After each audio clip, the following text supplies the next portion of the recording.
એક સરખા દિવસ સુખના કોઈ ના જાતા નથી ને મારા તો દિવસો જ ભરાઈ ગયા છે સાહેબ. આ મારો સાળો શંભુ ને મારી શાળાવેલી હંસા જળોની જેમ વળગ્યા છે.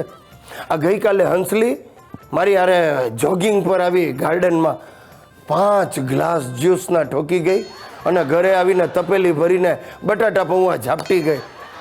અરે સાલી હંસા કાઠિયાવાડનું નામ લજવે છે. હે બનેવી રેડ આજે ક્યાં લઈ જશો? પાંજરાપોળમાં. ચાંદલાવડમાં. Very good. સાંભળ્યું છે કે લેડીઝોની ઇમિટેશન જ્વેલરી ત્યાં બહુ સસ્તી ને સારી મળે નહીં? ઇમિટેશન નહીં, ઇમિટેશન. હા હા એ જ. હવે આ અમાર બરવાડામાં તો બધી લેડીઝો ઇમિટેશન જ કે. ભલે તમે કહો એ સાચું. નાચો? હાય હાય તમારી સામે નાચો? મને તો શરમ આવે, પણ સલમાનના બધા ડાન્સ મને આવડે હો. એ હંસી સલમાનના ડાન્સ તો કરતી જ નહીં. ડીંગા ચીકા કરવા મારા 2 પેન્ટ ફાડી નાખ્યા હતા. એટલે હવે મારા પેન્ટ ફાડશે?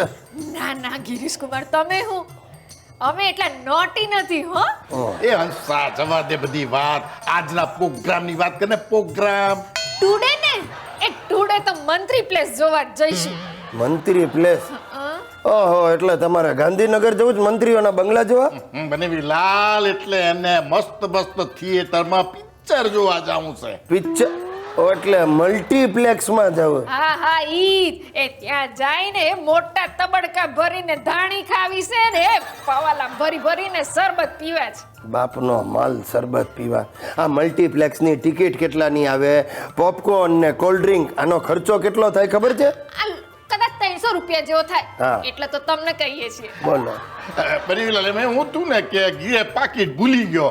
અહીંયા એમ તપાસ કરી તારે ખબર પડી કે લોચો મરાઈ ગયો. અરે લોચો તો બુનને પરણ્યો એટલે તારી બેનને પરણ્યો ને ત્યારથી મારો લોચો મરાઈ ગયો. ટૂંકમાં તમે જે કાંઈ કરશો એ બધું મારા હિસાબે ને જોખમે. ના બનેવીલાલ એવું નહીં. જે કાંઈ ખર્ચો થાય એટલે લખી દેવાનો. હા, હિસાબ કોડીનો.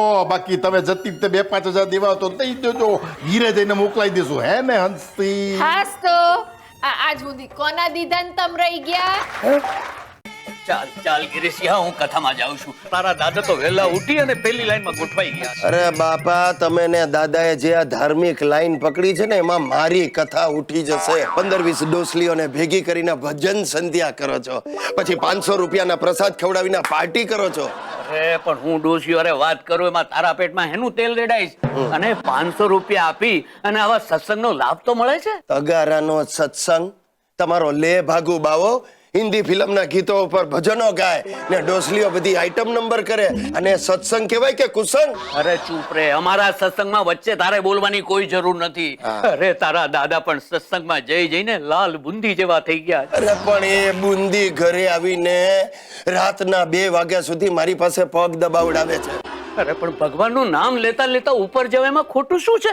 એવું થાય તો બહુ સારું, પણ એવું થતું નથી ને. એટલે તું ઈચ્છે છે કે અમે બંને જણા ઉકલી જઈએ કેમ? પણ અમે અમારી શતાબ્દી ઉજવ્યા વગર અહીંથી ઉખડવાના નથી.